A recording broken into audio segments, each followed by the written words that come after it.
እንደ ድሮ አንዱ አንዱን ደፍቆ የሚኖርበት ታሪክ አክትሟል፣ ተቀብሯል።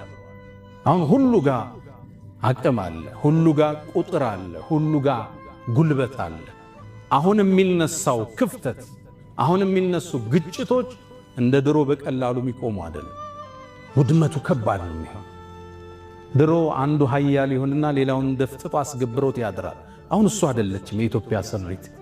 ሁሉም አቅም መስርቷል። እንደ ድሮ ልደፍቀዋቸው ኢትዮጵያን ወደ ማትወጣበት ቀውስ ውስጥ ነው ከተናት የምናልፈው። በዓለማችን የቦክስ ታሪክ ውስጥ ረዥም ዙር የፈጀ የሚባል ቦክስ አለ። በ1893 የተካሄደ 7 ሰዓት ነው የፈጀ። 110 ዙር ነው የተፋለሙት። ፎቶዎችን ብታያቸው ሁለቱም ደም ለብሰዋል፣ አሸናፊውም ተሸናፊው። እንዲህ አይነት ዙር ነው ኢትዮጵያ ውስጥ የሚከሰተው። አንዱ አንዱን ቶሎ